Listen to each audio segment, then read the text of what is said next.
क्या आपने कभी ऐसी आर्मी के बारे में सुना है जो बस गायब हो गई?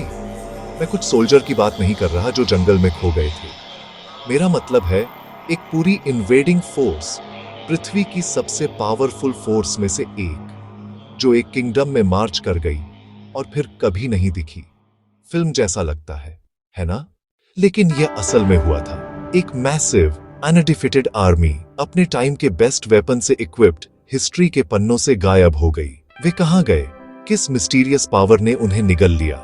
ये सिर्फ एक कहानी नहीं है, ये इंडिया के दिल से एक रियल लाइफ मिस्ट्री है, एक सीक्रेट जो सदियों से असम की मिस्टी वैली में छिपा हुआ है। ये एक ऐसी कहानी है जो आपको पावर और एम्पायर के बारे में आपकी सोच पर सवाल उठाने पर मजबूर कर देगी। ये इनक्रेडिबल स्टोरी एक ऐसे किंगडम के बारे में है जिसके बारे में हम में से ज्यादातर लोगों ने अनफॉर्चुनेटली अपनी स्कूल टेक्स्ट बुक में कभी नहीं पढ़ा। एक किंगडम जो लगभग 600 सालों तक स्ट्रॉन्ग रहा, खुद माइटी मुगलों से भी ज्यादा।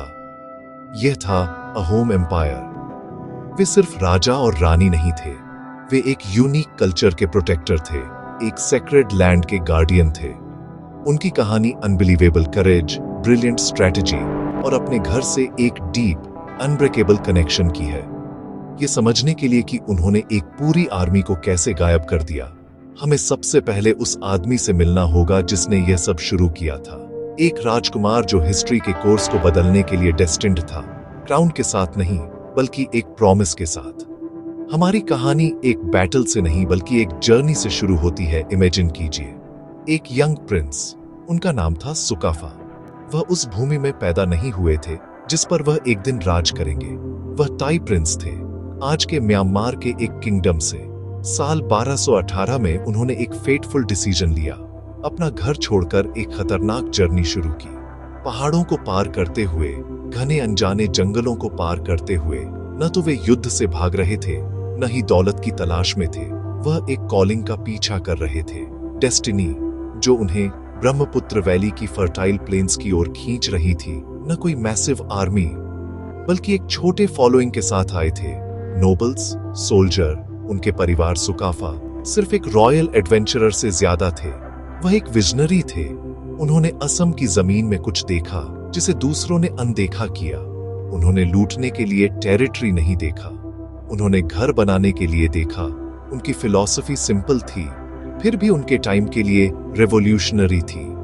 वह लोगों पर राज नहीं करना चाहते थे, वह उनके साथ राज करना चाहते थे। पहुंचने पर उन्होंने ट्रिब्यूट नहीं मांगा, उन्होंने अपनी भाषा थोपी नहीं, मोरन, बोराही। इसके बजाय उन्होंने दोस्ती का हाथ बढ़ाया, उनके कस्टम्स को सीखा, उनकी महिलाओं से शादी की और उनके फार्मिंग टेक्निक्स को अपनाया। वह पुल बना रहे थे, दीवारें नहीं। कई लोगों से एक नई आइडेंटिटी बना रहे थे। यह अप्रोच अहोम किंगडम की नींव थी। अगर तुम राजा हो तो खाली जमीन पर राजा मत बनो। उन्होंने समझा कि सच्ची शक्ति लोगों से आती है। एक यूनिक कल्चरल ब्लेंड बना जो अहोम की पहचान बन गया। यह यूनिटी में एक गहरा विश्वास था। वह एक नए समाज के बीज बो रहे थे, जहां ट्रेडिशन, लैंग्वेजेस और बिलीव्स एक साथ रह सकते थे। यह था बोर असम या ग्रेटर असम का जन्म, सुकाफा की लेगेसी। इंक्लूसिव गवर्नेंस, एसिमिलेशन और जमीन लोगों के साथ एक होना। किंगडम एक परिवार बना। प्रिंस सुकाफा और उनके फॉलोअर्स के आने से पहले जिस लैंड को हम अब असम कहते हैं, वह एक सिंगल यूनिफाइड किंगडम नहीं था। एक खूबसूरत लेकिन बिखरी हुई जमीन, अलग अलग ट्राइब्स, छोटे चीफडम का एक मौजिक, हर एक का अपना रूलर, अपने कस्टम्स, अपनी एम्बिशन। ब्यूटी सांस रोक देने वाली, लेकिन कांस्टेंट कॉन्फ्लिक्ट और इंस्टेबिलिटी। कामरूप किंगडम डिसइंटीग्रेट हो चुका था, पावर वैक्यूम रह गया था। यह एक ऐसी जमीन थी जिसका कोई सेंटर नहीं था, वल्नरेबल और डिवाइडेड। लॉयल्टी लोकल सरदार से बंधी, पड़ोसी ट्राइब्स के बीच झड़पें आम थीं। कोई ओवरआर्चिंग लॉ नहीं, कोई यूनिफाइड आर्मी नहीं और कोई शेयर्ड आइडेंटिटी नहीं। मोरण, बोराही, चुटिया, कछारी वे राइवल थे, एलाइज नहीं। वे जमीन, रिसोर्सेज और इन्फ्लुएंस के लिए लड़ते थे। रीजन एक्सपोज्ड था। किसी भी एम्बिशियस कॉन्करर के लिए आसान टारगेट, खूबसूरत, वाइल्ड पर टूटी हुई जमीन। सबसे बड़ी कमजोरी, डिवीजन। बहादुर लोग, पर अपनी ट्राइब से आगे न देख पाने की इनएबिलिटी उन्हें वल्नरेबल बनाती थी। एक इन्वेडर आसानी से एक ग्रुप को दूसरे के खिलाफ कर सकता था, डिप्लोमेसी और फोर्स से एक एक करके खत्म कर सकता था। कोई हम नहीं, केवल हम और वे। कल्चर और ट्रेडिशन को बाहरियों से और इंटरनल वॉरफेयर से खतरा था। इसी फ्रैगमेंटेड वर्ल्ड में सुकाफा ने कदम रखा। उन्होंने पोटेंशियल देखा। बहादुर warriors, wise elders, vibrant culture एक लीडर की पुकार कर रहे थे। एक स्थायी किंगडम के लिए फ्रैक्चर्स को ठीक करना था, दिलों और दिमाग पर कब्जा, एक शेयर्ड आइडेंटिटी और साथ खड़े होने का कारण। एक एम्पायर के जन्म के लिए स्टेज तैयार था। सदियों से अहोम किंगडम स्ट्रेंथ और प्रॉस्पेरिटी में बढ़ता रहा। भारत के उत्तर पूर्व में एक छिपा हुआ रत्न, यूनिक सिस्टम, कल्चर और आइडेंटिटी की पावरफुल भावना। लेकिन 17वीं सदी में पश्चिम से एक परछाई मंडराने लगी। मुगल एम्पायर, इंडियन सबकॉन्टिनेंट की सबसे पावरफुल फोर्स, शाहजहां और औरंगजेब पावर के पीक पर। असम की फर्टाइल लैंड्स, हाथी, सुगंधित लकड़ियां और चीन तक फैलने का वादा। पहला बड़ा क्लेश, दो दुनियाओं का टकराव। Mughal, massive army, cavalry, topping, well established military machine, एक तेज जीत के लिए कॉन्फिडेंट। उन्होंने अहोम को माइनर रीजनल पावर समझा। 1662 मीर जुमला II ने कोलासल आर्मी के साथ प्रवेश किया। जमीन पर कब्जा, गढ़गांव पर कब्जा। एक पल को लगा जैसे कहानी खत्म। दिल्ली से ड्रैगन, आग और विनाश। हजारों सैनिक, नौसैनिक बेड़े, डर फैलाने वाली प्रतिष्ठा। लक्ष्य कुचलना, क्षेत्र हड़पना, प्रांत बनाना। टकराव इनएविटेबल था। अहोम अस्तित्व की परीक्षा। दुश्मन धनी, आबादी बड़ी, फायर पावर बेहतर। मुगल अस्तित्वगत खतरा। हार का मतलब कल्चर, भाषा, यूनिक आइडेंटिटी का मिटना। लड़ाई सिंहासन के लिए नहीं, अस्तित्व के लिए थी। एकता पर बना किंगडम, विजय पर बने साम्राज्य की सबसे बड़ी परीक्षा। अहोम के लिए दांव किसी की भी कल्पना से ज्यादा ये जमीन नहीं, उनकी आत्मा के लिए लड़ाई थी। उनकी ताई अहोम भाषा, धार्मिक अनुष्ठान, पूर्वजों की पूजा और हिंदू धर्म के साथ उनका अनूठा मिश्रण सब दब जाते। सुकाफा की संरचना, विविध जनजातियां, एक सुसंगत समाज, अन्यथा मुगल प्रशासन में बदल दी जाती। पाइक सिस्टम, हर सक्षम पुरुष राज्य का सेवक, युद्ध में सैनिक, शांति में मजदूर। यही रीढ़, स्थायी सेना और सार्वजनिक कार्यों की शक्ति। भूमि पवित्र, ब्रह्मपुत्र लुईट, माँ, खेत, जंगल, पहाड़ियां, पूर्वजों की कहानियां। भूमि खोना मतलब अपने ही घर में विदेशी बनना, पवित्र स्थलों का अपमान, पैतृक यादों का मिटना। ये कनेक्शन उन्हें भयंकर लड़ाई के लिए प्रेरित करता। मुगल सैनिकों की समझ से परे, अहोम अपने घरों, परिवारों, देवताओं और अपनी हिस्ट्री के लिए लड़ रहे थे। वे सिर्फ सैनिक नहीं, प्रोटेक्टर थे, अस्तित्व के अधिकार के लिए। अहोम ताकतवर मुगलों को बार बार कैसे हराए? न ज्यादा सोल्जर, न बड़ी तोपें। उनका सीक्रेट वेपन स्टील का नहीं था, शानदार स्ट्रेटेजी, जमीन की गहरी नॉलेज और साइकोलॉजिकल गेम। मुगलों ने ऐसा नहीं देखा। गुरिल्ला वॉरफेयर, कॉलम को जंगल में खींचना, सप्लाई काटना, बिजली सी रेड, फिर धुंध में गायब।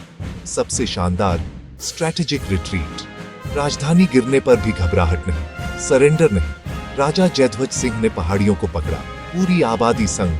मुगलों के पास शहर थे, पर शासन करने को लोग नहीं। मॉनसून ने मैदान दलदल किए, बीमारी जंगल की आग, सप्लाई बाढ़ और हमलों से कटी। जासूस हर जगह, रणनीतियां और मनोबल रिपोर्ट। साइकोलॉजिकल वॉरफेयर ने असर किया। खुले मैदानों से बचना, घिसाव की लड़ाई, जलवायु, मच्छर, पेचिश, भुखमरी और निराशा ने मुगलों को तोड़ा। इंजीनियरिंग जीनियस, ब्रह्मपुत्र किनारे प्राचीर, किले, नौसैनिक अड्डे। लाचित ने रातों रात प्राचीर खड़ी कर दी, भूगोल को किला बना दिया। मुगलों को सेना, परिदृश्य और जलवायु तीनों से लड़ना पड़ा। अहोम्स प्रतिरोध की एक सिम्फनी चला रहे थे। यही उनका अनदेखा हथियार था। साल 1671, सिचुएशन डेस्परेट। औरंगजेब ने सबसे पावरफुल आर्मी भेजी, cavalry, infantry, massive naval fleet. Mission, Ahom resistance खत्म कर गुवाहाटी लेना। किंगडम का भाग्य लाचित बोरफुकन के कंधों पर। ब्रह्मपुत्र ही युद्ध भूमि, हफ्तों तक लड़ाई। छोटी फुर्तीली नावें करंट का फायदा लेकर हिट एंड रन। विराट संख्या का दबाव, अहोम पीछे धकेले गए। क्रिटिकल मोमेंट पर लाचित गंभीर रूप से बीमार। नाव पर बीमार बिस्तर से उन्होंने भागते सिपाहियों को देखा, फिर दहाड़े, अगर तुम भागना चाहते हो तो भागो। राजा को बताओ कि उसके जनरल ने उसके आदेशों का पालन करते हुए लड़ाई लड़ी और मर गया। उन्होंने नाव चलाने वालों को दुश्मन बेड़े की ओर रोइंग का आदेश दिया, मौत की ओर, पर पीछे हटने की शर्म से बेहतर। जनरल के आत्मोत्सर्ग से प्रेरित शर्म साहस में बदली, पलटवार ने युद्ध का रुख मोड़ दिया। छोटी नावें युद्धपोतों से टकराईं, भयंकर लड़ाई, मुगल बेड़ा अराजक, लाइंस टूटी, पूर्ण हार, सराय घाट, शानदार जीत। कहा जाता है नदी खून से लाल हुई, पर असम स्वतंत्र रहा। यह जीत लेजेंडरी थी, पर कीमत बड़ी। बीमारी से जूझते हुए उन्होंने शरीर से परे धक्का दिया। ऐतिहासिक जीत के बाद लाचित बोरफुकन अपनी बीमारी के शिकार हो गए। 1 साल के भीतर नाम अमर, दुख और प्रेरणा दोनों। मेरे चाचा मेरे देश से बड़े नहीं हैं, कर्तव्य और बलिदान की चरम अभिव्यक्ति। नेतृत्व का मानक, एनडीए का लाचित बोरफुकन गोल्ड मेडल। राष्ट्र की ताकत उसके लोगों के साहस से मापी जाती है। लाचित की कहानी, नेतृत्व, देश प्रेम, एक कालातीत सबक। अब उस मिस्ट्री पर वापस, गायब हुई आर्मी का सीक्रेट। मीर जुमला मैसिव फोर्स के साथ आया, राजधानी कागजों पर जीती, फिर मॉनसून आया। अहोम ने पीछे हटकर मुगलों को खा ली और शत्रुतापूर्ण भूमि में छोड़ा।